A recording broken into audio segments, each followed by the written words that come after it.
ओम नमः सिद्धेभ्यः।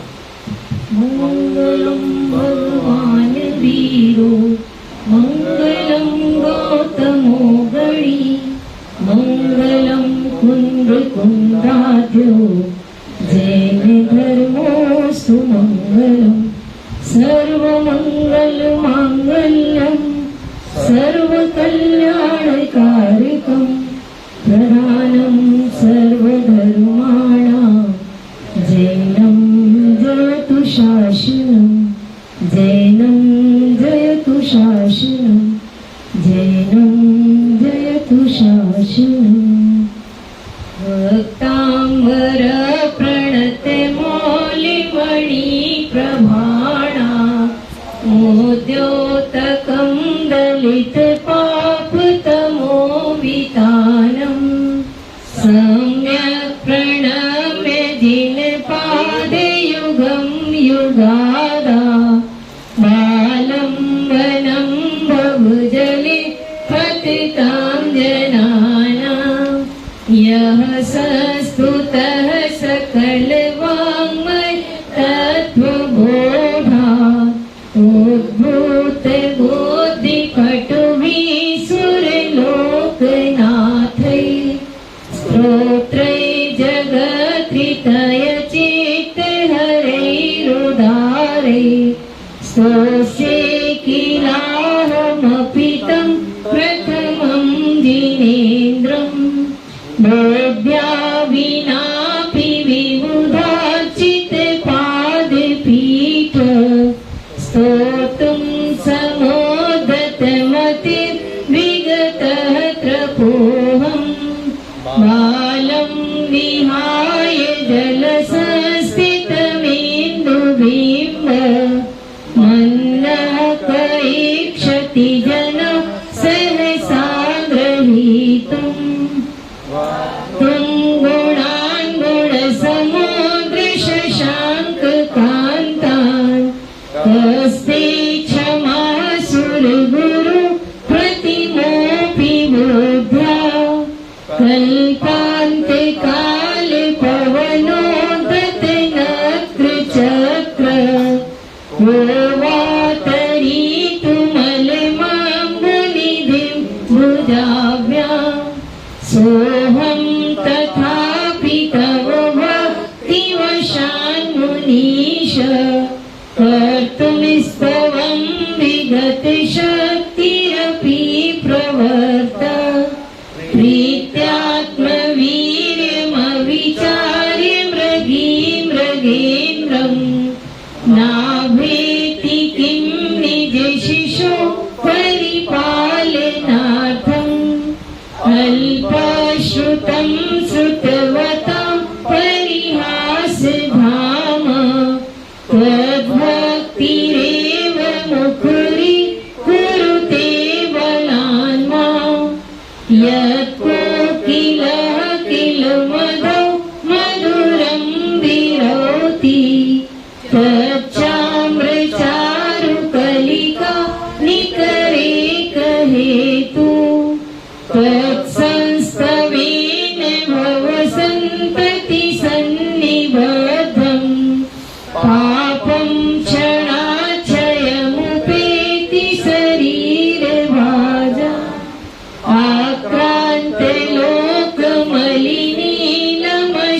आक्रान्तलोकमलिनीलमशेषमासु सूर्यांशुभिन्नमिव सार्वमन्धकारम् मत्पेति नाथ तव संस्तवनं मयेद मारभ्यते तनुधियापि तव प्रभावात् चेतो हरिष्यति सतां नलिनीदलेषु मोक्ता फलद्युतिमुपैति ननूदबिन्दु। यह छंद अपना चल रहा है। इसमें आखिरी जो पंक्ति है उसमें ननूद बिंदु, ननु माने वास्तव में, उद माने जल की, लेकिन ओस के जल की, बिंदु माने बूंद।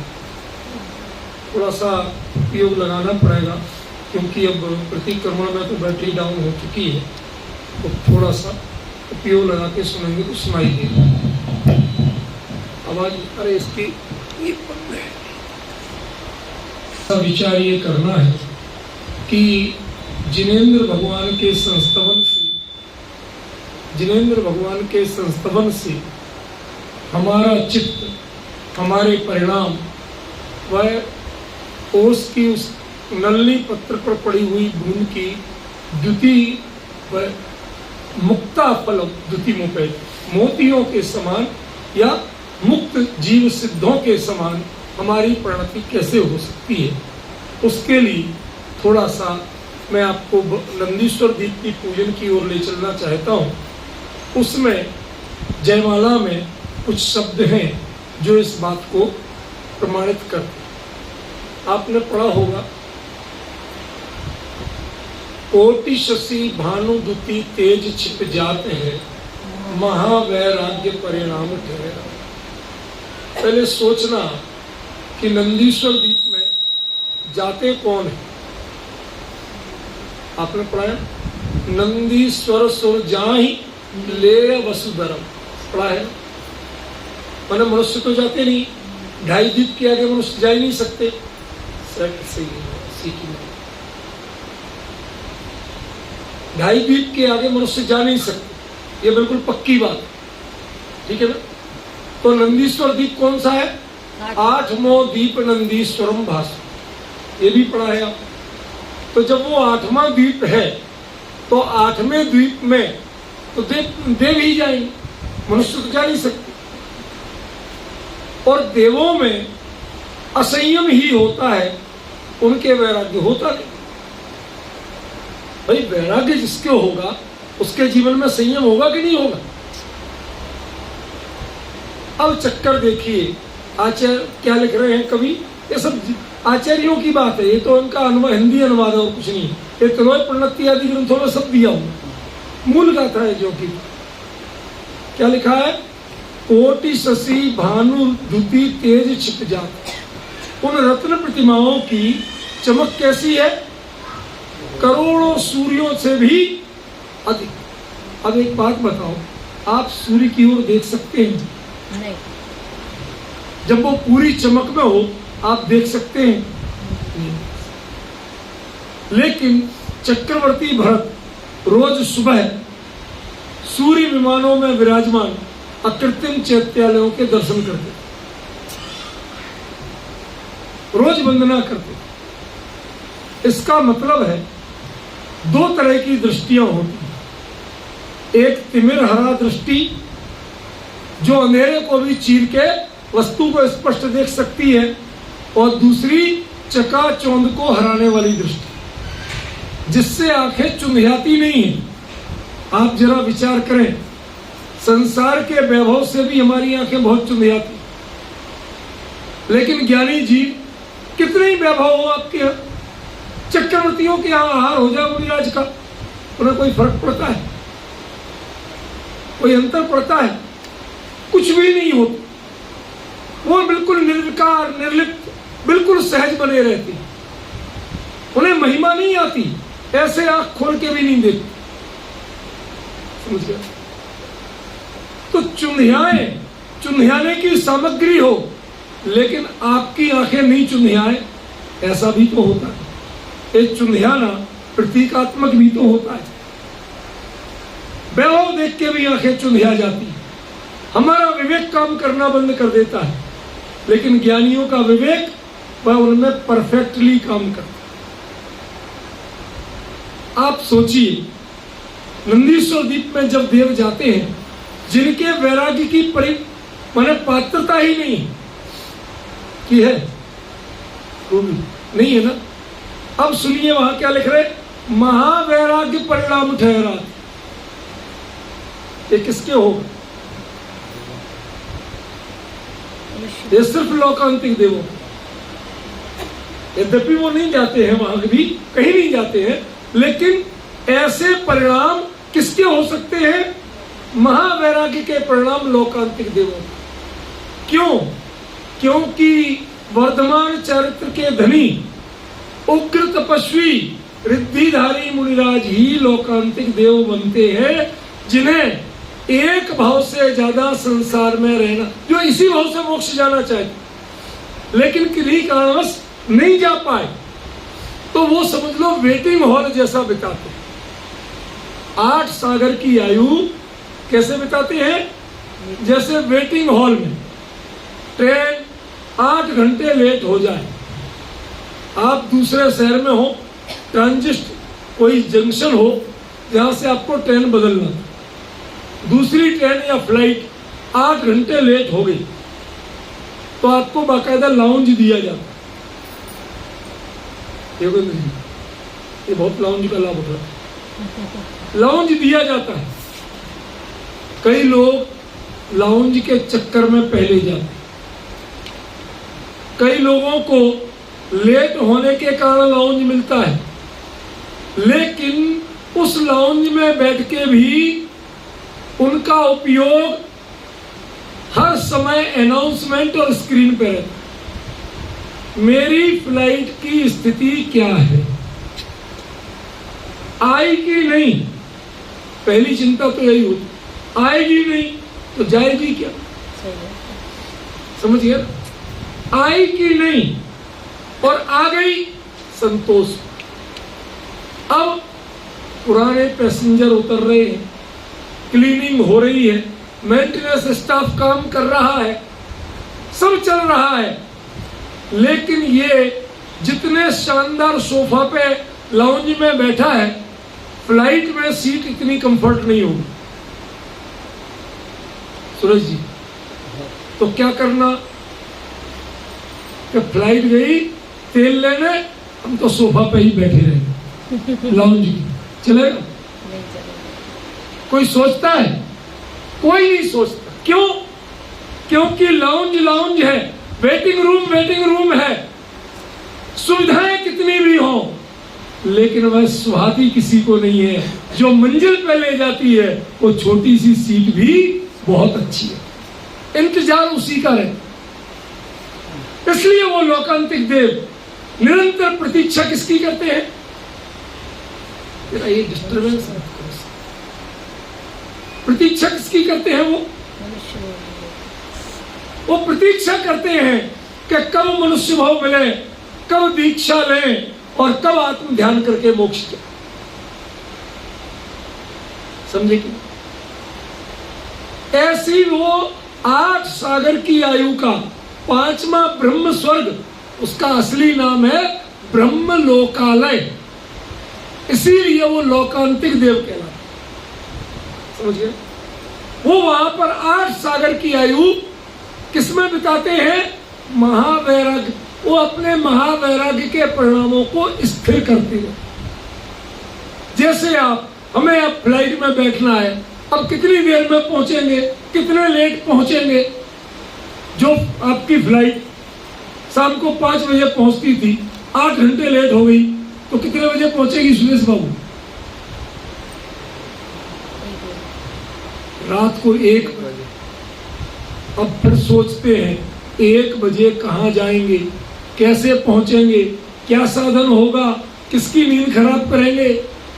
ध्यान कहाँ रहता है? लाउंज पे नहीं, कि जहां पहुंचना है वहां पे। बताइए, तो वो लोकांतिक देव भी भले ही स्वर्ग में है, लेकिन उनका उपयोग निरंतर उन वैराग्य के परिणामों में रहता, निरंतर द्वादशांग के चिंतन में रहता है। समझे? ये है पहली द्युति, पहली चमक। अविरति है, अविरति होते हुए भी उनके परिणाम महावृत्तियों से कम नहीं, कम तो नहीं है। महावृत्ति भी उनका अनुकरण करना चाहते हैं। मानतुंग आचार्य महावृत्ति, लोकांतिक देव अवृत्ति थे, लेकिन द्वादशांग के पाठी और वैराग्य के परम उपासक होने से वो भी उनको अपनाना चाहते थे, आदर्श बनाते हैं, रोल मॉडल बनाते हैं। यह थी उनकी पहली द्युति। दूसरा क्या होता है? पढ़िए, बयान नहीं कहे, जब तक वचनों वचनों से बोला जाए वो क्या है? स्तवन। और वचनों से ना बोला जाए, लकी हमने खाली देखा, भक्त और भगवान मुक्ति की बातें करते, मुक्ति कलायों सीख भक्त भगवान बने, ये है संस्तवन, जिसमें बोला नहीं जाता। ठीक है ना? तो क्या होता है? वयन नहीं कहे लखी होत सम्यक धर्म। जिनके सम्यक दर्शन नहीं है, इनको देखने से जिन बिंब दंसनादो, जिनेन्द्र बिंब के दर्शन मात्र से ये सम्यक दर्शन के सबसे प्रबल निमित्तों में से। समझ में आए क्या है ये? सम्यक दर्शन के सबसे प्रबल निमित्तों में से है। ध्यान रखना, हम लोग कई चीजों की बिल्कुल मर्यादाएं नहीं करते। भगवान का मंदिर और जिनवाणी, इनमें कभी भी विकृत आसनों में और टिक्के बैठना, ये कभी भी सौभाग्य की निशानी नहीं। सावधान मुद्रा में प्रशस्त आसन में बैठिए, ये भी सुखासन कहलाता है, ये कष्ट का आसन नहीं। समझ गए? लेकिन हम सुनना चाहते हैं या भार टालना चाहते हैं, एहसान जताना चाहते हैं कि हम भी बैठे। आप अपने लाभ के लिए आए या किसी पर कृपा करके आए? अपने लाभ के लिए आइए, यहां किसी पर कृपा कोई जरूरी नहीं। अपना हित देखिए। आचार्य क्या कहते हैं? पूजन कर दयानंद राय जी क्या कहते हैं? वयन नहीं कहे। आप शब्दों में नहीं बोल पाए, कोई बात नहीं, लेकिन उनको देखिए और देख करके अंतर में उतर के सम्यक दर्शन प्राप्त कीजिए, आत्मानुभूति प्राप्त कीजिए, तो आपकी छवि कैसी हो, द्युति कैसी हो जाएगी? मुक्ताफल। मुक्ताफल सिद्धो, एक क्षण को सही, लेकिन जाति वही है कि कुछ और है। अमृत की एक बूंद मिले, उसके बाद मरोगे कि पूरा घड़ा पियोगे जब भी बचोगे? बताइए। ये अमृत है, मद्य नहीं है कि जिसके एक बूंद से पता नहीं चलेगा, जब तक पूरा गिलास नहीं मिले असर ही नहीं होता। ये मद्य नहीं है, ये विषय सेवन नहीं है, ये अमृत की बूंद है। एक बूंद भी मिलती है तो आपकी छवि, आपके परिणाम की जाति मुक्ता फलद्युति मुपई। वो मोतियों की छवि, सिद्धों की छवि, सिद्धों के स्वरूप, उससे कहीं ना कहीं मेल रखने। समझिए, मैंने आपको कल 6वें 7वें गुण स्थान तक की बात बताई थी, उससे आगे की बताने की कही थी मैं। वो है बहुत गंभीर चर्चा है, पर आचार्य ने जब संकेत किया है तो मैं बताऊंगा, थोड़े से सरल रूप में बताऊंगा, समझने की कोशिश करें। देखिए, 7वें गुण स्थान के दो भेद। पहले तो उसे समझ लो, उसका नाम क्या है? अप्रमत्त संयम। क्या नाम है प्रंजुल? अप्रमत्त संयम, जिसमें प्रमाद नहीं हो, आलस नहीं होता, सावधान मुद्रा हो। समझ में आया? अप्रमत्त और संयत, अपने स्वरूप में सावधान है, संसार के 28 मूल गुण के विकल्प को भी छोड़ चुके। 6वें गुण स्थान में 28 मूल गुण पलते हैं, 7वें गुण स्थान में नहीं पलते। आप सोचो, जिनकी आप पूजा करते हो, मुनिराज की नहीं, 28 मूल गुण, अहिंसा महावृत्ति मुनिराज। अरे मुनिराज क्यों पूज रहे? अहिंसा महावृत्तियों से पूज रहे। यदि अहिंसा महावृत्ति नहीं करके वो एकाध को भी तमाचा लगाने लगे तो पूजेंगे? वो मुनिराज नहीं पूज रहे, अहिंसा महाव्रत पूज रहा, सत्य महाव्रत पूज रहा, अचौर्य महाव्रत पूज रहा, ब्रह्मचर्य महाव्रत पूज रहा, अपरिग्रह महाव्रत पूज रहा। यदि गाड़ियों भर परिग्रह हो तो अपरिग्रह महाव्रती हो सकते हैं, पूज्य हो सकते हैं? नहीं। समझ में आया? मैं किसी समसामयिक की समीक्षा नहीं कर रहा हूं, मैं तो अपने विषय पर बोल। सुनिए जरा। और उसके साथ 5 समिति, 3 गुप्ती, 7 आवश्यक, 5 इंद्रिय विजय। किसी भी इंद्रिय का तेज धूप है, तेज ठंड है, लेकिन आपको पता है मुनिराज, जो मोर के पंखों की पिच्छी लेते हैं, यदि वो छाती को लगा लेते हैं तो उनके लिए दोष लगता है, प्रायश्चित करना। हर ऋतु में सहज। क्यों? क्योंकि उनका नाम दिगंबर है। दिगंबर माने नग्न नहीं होता है, दिशाएं ही है अंबर जिनके। जैसे खींचने वाले वातावरण से नमी खींच लेते हैं, ऐसी खींचता है आपका, और क्या करता है बाबू?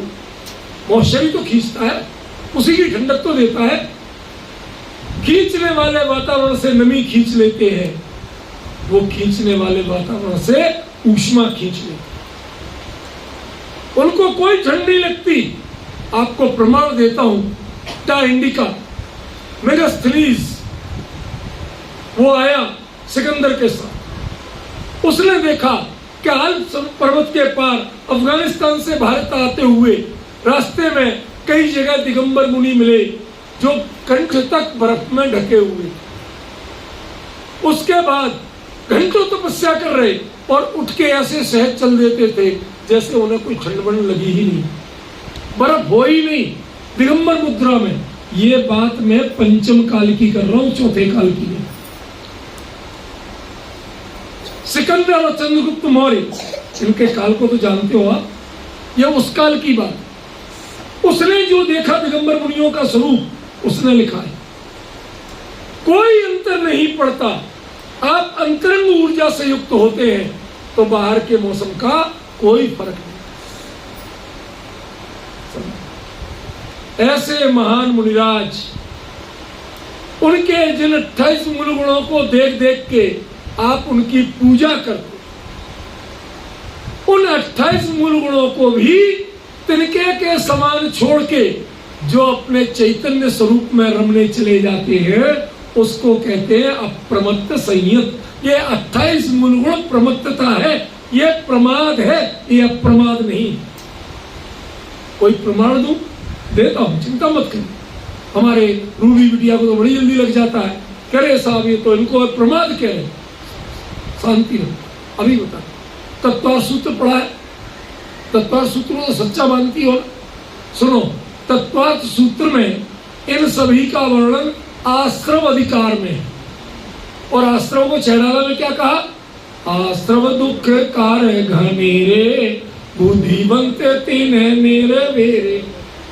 अब भाई मुझे कुछ नहीं कहना, आचार्यों से जाके पूछना कौन ने ऐसा क्यों किया। मैं कुछ नहीं किया, मैं अपने आप को विड्रॉ कर। 2 प्रमाण दे दिए। आश्रव और बंध अधिकार में वर्णन है 28 के 28 मूल गुणों का, चाहे श्रावक के हो गुण और चाहे मुनिराजों के हो। जितनी बाहरी क्रिया पर आश्रित चीजें हैं, उन सबको आश्रव और बंध का कारण कहा। इसलिए उन्हें प्रमाद की चर्या कहा, उन्हें प्रमत्त गुण स्थान कहा। समझे ना? तो अप्रमत्त क्या है? ये काम छोड़ के जो ये काम किए क्यों थे? बाढ़ लगाते, बाढ़, अभी बाढ़ समझती हो तो ऊपर क्या देखो। मैं पक्का टीचर हूं, जिसने गलती की उसको पकड़ो। अच्छाई तो हमें दिखती ही नहीं। बाढ़ किसे कहते हैं? पानी की बाढ़ की बात नहीं कर रहा हूं, बाढ़ नहीं, बाढ़ डा डलिया। किसको कहते हैं? जब खेत में फसल हो तो बाढ़ लगाने की कीमत, और खेत में फसल ही नहीं हो और आप बाढ़ लगा रहे, कोई फायदा है? अरे आने जाने में खामखा की परेशानी होगी। आप ही कोशिश करोगे यहां से सीधे निकल जाओ, सब अपने खेतों में बाढ़ लगा ले तो 3 किलोमीटर का चक्कर लगा के जाना पड़े। समझ गए? तो बाढ़ क्यों लगाते? फसल की रक्षा की। और फसल ही नहीं लगे तो बाढ़ का कोई महत्व है? ये 28 मूल गुण, ये क्या है? बाढ़ है। किस फसल की रक्षा के लिए? आत्मानुभव रूपी फसल की रक्षा, अप्रमत्तता रूपी फसल की रक्षा के लिए। उस अप्रमत्तता में सारे भावलिंगी मुनिराज हर अंतर मुहूर्त में आत्मा का अनुभव करते ही करते। प्रमाण दूं? लो प्रमाण, आप लोग प्रमाण जरूर लिया, ताकि आपको कोई कह दे और कान में कीड़ा घुस जाए, ऐसा ना हो। पक्का विश्वास है। देखो, चौथे गुण स्थान में अनंतानुबंधी कसाए जाते, 5वें गुण स्थान में अप्रत्यक्षानावर्णी कसाए जाते, 6वें 7वें गुण स्थान में प्रत्यक्षानावर्णी कसाए जाते, संजुलन अकेली बचती। ये तो जानते हो। अब ये बताओ कि ये कसाए जाएगी काय से? साबुन से धोने से, टिनोपाल लगाने से? काय से जाएगी? जिसको अनुभव की प्रगाढ़ता हो। आप लोग शादी में रिश्तेदार बुलाते, सगी बहन आएगी, बहन कम से कम 8 दिन पहले आ जा, बल्कि 15 दिन पहले आ जाना। मैं नहीं जानता, आप ही घर की बड़ी हो, आपको संभालना। ठीक, एक रिश्तेदारी ये भी, एक संधि संबंधन को कहते भाई साहब कम से कम 1 दिन पहले जरूर आ जा, ज्यादा कौन झेले। भाई बुलाना पड़ता है, लेकिन और बाकी मेहमान, भाई साहब कार्यक्रम सुबह दोपहर 12 से लेकर 4 बजे तक, you are invited on lunch, I have no accommodation for you. बताओ, यही मतलब है योगेंद्र जी के? नहीं, हमारे पास आपको रहने की जगह नहीं है, आओ खाओ और जाओ। सही है, बिल्कुल सही। कुछ लोग 6 माह में आत्मा का अनुभव करते हैं, वो आवृत्ति सम्यक दृष्टि। क्यों? क्योंकि अनंतानुबंधी कसाए जाने के बाद अप्रत्यक्षानावरण कसाय का वासना काल माने वो कसाय खिंचेगी तो कहां तक खिंचेगी? अधिकतम 6 महीने। 6 महीने में आत्मानुभव से ही उसका समापन है। तो अविरत सम्यक दृष्टि 15 दिन से 6 महीने, मिनिमम 15 दिन, अधिकतम 6 महीने में आत्मानुभव करता ही करता। दूसरा पक्खम 15 दिन, अंतर मुहूर्त से लेके अंतर मुहूर्त से अधिक टाइम लग जाए और 15 दिन के भीतर भीतर जो आत्मानुभव कर लेता है वो कौन होता है? पंचम गुण स्थानवर्ती देश। और जो हर अंतर मुहूर्त में आत्मा का अनुभव करते ही करते हैं वो होते हैं महावर्ती भावलिंगी। अब इनसे भी प्रश्न किया जाता, अब असली मुद्दे की बात है बाबू, क्या इनसे भी प्रश्न किया जाता है, यदि ये आत्मानुभव इतनी बढ़िया चीज है और आपको मिलती है अंतर मुहूर्त में, तो छोड़ के क्यों आते? ब्याहता बेटी क्यों बनेगी? मैंने आपको बड़ा परफेक्ट एग्जांपल दिया। चाहे बेटी पड़ोस में रहती हो, कितने ही आए जाए, लेकिन सोने अपने घर ही जाती है, तो सोती ना, टिकती या नहीं, होता है अंतर। आपकी प्रवृत्ति ऐसी क्यों है कि स्वरूप में जाके भी उसमें टिकती नहीं, जाती है पर टिकती नहीं। इसलिए उस भूमिका को स्वस्थान प्रमत्त संयत कहते हैं। वो बेटी कहती है, मां मैं रुकने नहीं आई हूं, मैं मिलने आई हूं। बेटी कभी रुकने आती है और कभी मिलने। जब रुकने आती है तो मां के साथ रात बिताती है, घर में रुकती है, और जब मिलने आती है तो ओकेशनल उतना मिल लिया और जाएगी, नॉर्मली खाना भी अपने घर जाकर खाए। मिलने आई थी, डिफरेंस मिले। जब तक हमारी परिणति मिलने जाती है तब तक स्वस्थान प्रमुक्त संयत रहती है, और जब रहने जाती है तो सातिशायद प्रमुक्त संयत। जब हमारे पुरुषार्थ की जाति में ये लगता है भाई साहब अभी 2 मिनट में आए, मंदिर दर्शन करके अभी आए, मंदिर दर्शन नहीं छोड़ना, नियम है भाई साहब, जाएंगे जरूर, लेकिन आप खड़े हो 2 मिनट में आए। कौन सी परिणति है? आपको भगवान प्यारे हैं कि जिनके पास आना है लौट के वो प्यारे हैं? जिनका उपयोग 28 मूल गुण में लगा हुआ है वो अनुभव करके भी स्वस्थान से ऊपर नहीं पहुंचते, और जिनका उपयोग 28 मूल गुण के आकर्षण से ऊपर उठ जाता। कौन करे और क्या करे? बताइए, बाहुबली ने कितने मूल गुण पाले थे? ईरिया समिति थी? अरे बताओ ना। नहीं थी। क्यों नहीं थी? अरे ईरिया समिति चलने में काम आती, वो चले थे, चलते तो बेले लिपटती। भाषा समिति थी, बोले थे किसी से? बोले। पेशरण समिति थी, आदान निक्षेपण समिति थी, व्युत्सर्ग समिति थी, 5 समिति नहीं थी। 7 आवश्यक नहीं थे। बताओ, मूल गुणों में इतने कम हो गए, फिर काहे के मुनिराज? बताओ, बाहुबली सच्चे मुनिराज थे कि नहीं? रजनी मानती हो ना? इसका मतलब है कि ये जब बाहर में विचरण करोगे तो तुम्हारे लिए काम के हैं। यदि बाहर में विचरण नहीं करना, अपने घर में रहना, तो ये किसी काम के नहीं। मुक्ता फल की द्युति को कौन प्राप्त करेगा? 28 मूल गुण प्राप्त नहीं करेंगे। जो क्षण भर का ही सही, लेकिन जो आत्मानुभव का काल है वो मुक्ता फल की द्युति को प्राप्त करे।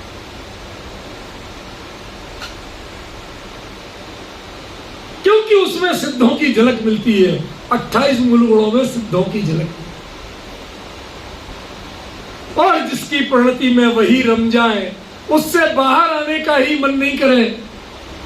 आपको पता है, माँ बाप लड़की के ब्याह करके बहुत दुखी, आखिर पाला पोसा बड़ा किया, अपना अन्न जैसा लगता है उसको अलग कर दे, दुख तो बहुत होता है, लेकिन उस दुख से भी वह सुख बहुत अच्छा होता है जब बेटी खुशी खुशी माँ बाप के यहाँ आना नहीं चाहती ससुराल से।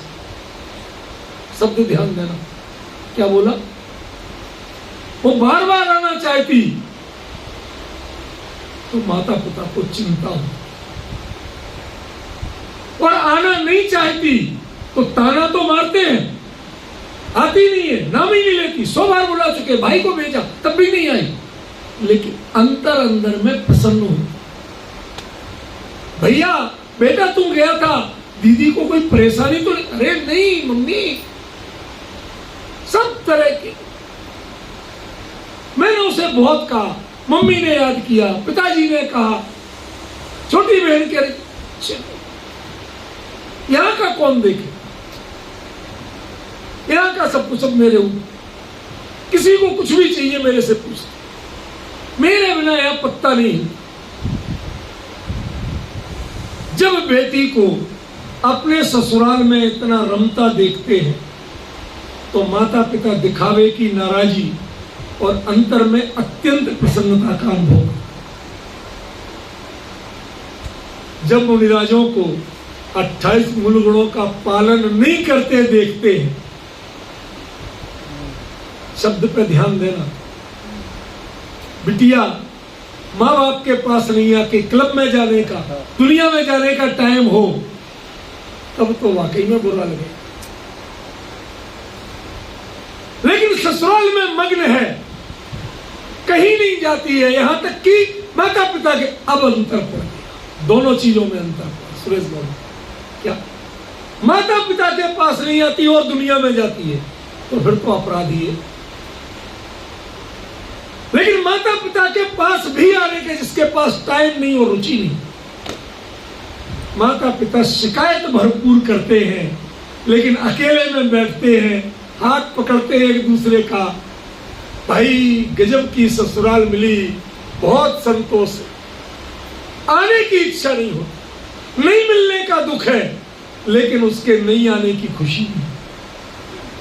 ऐसे ही 28 मूल गुण जिन मुनिराज के जीवन में आपको पालन होते नहीं दिखे, उनको मुनिराज नहीं महामुनिराज मान। क्यों? क्योंकि उनके मुक्ता फलक द्युति मुपैई थी, उनकी परिणति सिद्धों की परिणति के बहुत नजदीक हो, उसकी चमक बढ़ गई है, वह आम लोगों जैसी नहीं रह गई, आम मुनिराज जैसी। जी ख्याल में पड़ा, क्या कहना चाहते हैं आचार्य देव? मैंने कहा था 14वें गुण स्थान तक लेके जाओ, अभी तो 7वें से 8वें गुण स्थान में आओ। स्वस्थान अप्रमुक्त संयत से सातिशय अप्रमुक्त संयत। अब ये प्रणति वापस लौटने वाली नहीं है। छोटी सी एक बात पूछूं इसी को स्पष्ट करने की। जब भरत ने नमस्कार किया था तब बाहुबली को केवल ज्ञान हुआ था, ये बात सच्ची है कि झूठी? मैं जिससे पूछूं बीच में कमेंट्स मत करो, कोई सारे मत करो। हाँ, हमारे बड़े ज्ञानी शुद्धात्म जी, सच्ची है कि झूठी? 100% सच्ची है और 100% झूठी। संयोग की दृष्टि से 100% सच्ची है कि जिस समय भरत वंदना कर रहे थे और वही समय था बाहुबली को केवल ज्ञान हुआ, यह संयोग बिल्कुल सच्चा है। लेकिन जिसने बाहुबली को इतना अभिमानी माना कि जब तक भरत नमस्कार नहीं करेगा मेरे को केवल ज्ञान ही नहीं होगा, केवल ज्ञान भरत के नमस्कार का गुलाम, ये 100% झूठ। हम क्या मानते? ये दूसरी चीज सल्ले लगी हुई थी, बाहुबली ने जाके नमस्कार किया तो सल्ले दूर। अरे उनके पिताजी को 1000 साल लग गए, लगे थे कि नहीं? तो वो तो और ज्यादा गड़बड़ हुए थे। यदि इनका 1 साल गड़बड़ी है तो 1000 साल तो और भी बड़ी गड़बड़ी है, 1000 गुना गड़बड़ी। दे सकते हो दोष? आदिनाथ स्वामी की तपस्या को दोष दे सकते हो? नहीं दे सकते। तो बाहुबली को कैसे दोष दे दिया आपने, मुझे ये तो बताओ। जब 1000 साल को दोष नहीं दे सकते तो 1 साल को कैसे दोष दे? अरे अंतरंग पुरुषार्थ की जाति, कितने कर्म कब कब निर्जरित हो रहे हैं, अंतरंग में उपयोग की स्थिरता कब कैसी बढ़ रही है, आपको दिखाई दे रही है क्या? आप झांक सकते हो अंदर में? नहीं झांक सकते। तो झांकने लायक बनो। जब उस परिणति को पहचानोगे तब जानोगे मुक्ता फलक द्युति मुपैति का अर्थ क्या। ये संयोग था। भरत को भी वंदना करने का सौभाग्य किसका मिला? भाई का, मुनिराज का या भगवान का? मतलब जब हाथ जुड़े थे तो भगवान नहीं थे, चरणों में माथा रखा तब तक भगवान नहीं थे, और चरणों से माथा उठा के देखा तो भगवान थे। अब समझे? कुछ समझ में आया? कुछ क्या कहना चाहते हैं आचार्य? मुक्ता फलक द्युति मुपैति का अर्थ क्या है? श्रेणी आरोहण होके और गुणस्थान बदल, 12वां गुणस्थान पूर्ण होके, पूर्ण वितरागी होके 13वां गुणस्थान प्रकट हो गया, अनंत अवस्था प्रकट हो गई। ये क्षण भर की दूरी होती है, लेकिन बैलगाड़ी की दूरी नहीं होती। क्या कहा? क्षण भर की दूरी होती है, लेकिन बैलगाड़ी की दूरी नहीं होती। जब तक वायुमंडल होता है, ईंधन ज्यादा खर्च होता है, दूरी कम तय होती। जो स्पेस साइंस जानते हैं, रॉकेट साइंस जानते हैं, आजकल के बच्चे सब पढ़ते हैं थोड़ी बहुत, वो सब जानते हैं इस बात। भव्या कुछ पता है? अभी IIT में जाना चाहती, मैं इसलिए पूछ रहा हूँ कि थोड़ी बहुत ये चीजें भी पता है। सुनो, क्या होता है स्पेस साइंस क्या कहती है? जब तक आपको किसी से संघर्ष करना है तब तक ईंधन ज्यादा खर्च होगा और दूरी कम तय हो। समझ में आ रहा रूबी? बेटा समझ में आ रहा? जब तक हमें अपनी परिणतियों में इतनी सघनता है कसायों की, इतनी सघनता है बाहरी जिम्मेवारी की, अरे साहब प्रतिक्रमण किया कि नहीं किया, अरे साहब भक्ति की कि नहीं की, अरे साहब फला चीज की कि नहीं की, इनके जब तक संघर्ष है तब तक ईंधन ज्यादा खर्च होता है और दूरी कम तय हो। ज्यों ज्यों ज्यों ही वायुमंडल को भेद के, इस संघर्ष को भेद के ऊपर निकलते हैं, तो इतने से इतना बड़ा रॉकेट जो 48, 50, 56 फीट का होता है, कई तो मीटरों के होते हैं, वो रॉकेट कितना रह जाता है? इतना सा, इतना से उसकी पीछे की पूछ रहे, जरा सी लौ निकलती, लेकिन स्पीड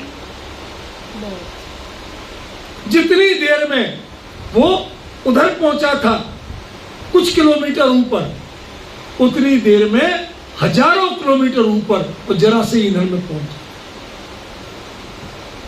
क्यों? संघर्ष घट रहा। हमारे अंदर में जब तक कसायों का संघर्ष है, पर पदार्थों के आकर्षण का संघर्ष है, जिम्मेवारियों का संघर्ष है, हमारी गति बंधी रहती है, पैरों में बेड़ियां बनी, हम मिल्खासीम होते हैं। सुरेश बाबू आप तो समझ गए हो, उसकी जब ट्रेनिंग होती थी तो कमर में रस्सी बंधी और पीछे पहले कार का, फिर बस का, फिर ट्रैक्टर का टायर बना, दौड़ भाई अब कैसे, उसको खींच के दौड़ना है। अब भाग मिल्खा भाग से क्या होगा? कौन भागे? ये रस्सी काट दो, दौड़ के बताएगा कितने आगे जाते। समझ, हम संसार में इन बंधनों में पड़े, इन कसायों के बंधनों में पड़े, इन संसार के आकर्षण के बंधनों में पड़े, हमारी गति क्या होगी? हमारी मुक्ता फल द्युति मुपैति क्या होगी? लेकिन जब वो भावलिंगी मुनिराज सातिशय प्रमत्त संयुक्त दशा को प्राप्त होते हैं, श्रेणी आरोहण करते हैं, तो चरणों में झुकने में मुनिराज होते हैं और चरणों से माथा उठाते उठाते केवली होते हैं। वो स्वरूप विचार करो जरा, कल्पना करो स्वरूप की। भरत को क्या लगा होगा कि मैंने नमस्कार किसको किया था और नमस्कार के बाद दिखे कौन? समझ गए? आदर्श दृष्टांत है बाहुबली, इस छंद को समझने में। और इसके बाद भी जब कितने ही विहार हो रहा, कितने ही धर्मोपदेश हो रहा, और अंत में जब 14वें गुण स्थान में अंतिम 2 शुक्ल ध्यान होते हैं, सूक्ष्म क्रिया प्रतिपाती, व्यूपरत क्रिया निवर्त। समय कितना? अ इ उ ऋ खत्म। इतने से समय ये मुक्तों से मिलने की कितनी उतावली, सिद्धों से मिलने की कितनी उतावली है, अंदर में पुरुषार्थ की जाति की कितनी प्रकर्षता है। वीतरागी होके भी कहीं ना कहीं ये जोर कहां से आता? भाई रागियों को कहीं भी भाग दौड़ करने का जोर आए तो समझ में आता है, वीतरागी को कैसे आता? पर वीतरागियों को भी ऐसा पुरुषार्थ उमड़ता है और वह मुक्ता फलक द्युति मुपैति वहां के होते होते वहां पहुंच जाते हैं। जब तक संसार में है तब तक उद्बिंदु है, और जब समुद्र में समा गए तो वो सिंधु है, वो बिंदु नहीं। सही है। क्या कहा स्मृति? समुद्र में समा गई बूंद, अब वो क्या है? समुद्र है कि बूंद है? समझे? ऐसे ही जो सिद्धों की सभा पर जाकर उन सिद्धों के समूह में प्रसिद्ध विशुद्ध सुसिद्ध समूह वहां जाके विराजमान जब तक नहीं होते हैं तब तक उनकी द्युति मुपैत ये तारतम्य चलता है। ये चौथे गुणस्थान से 14वें गुणस्थान तक का तारतम्य चलता है। उसका संकेत आचार्य ने इस शब्द में किया, मुक्ता फलक द्युति मुपैत ननूद बिंदु। है वो बिंदु। सिद्ध पर्याय भी क्या है?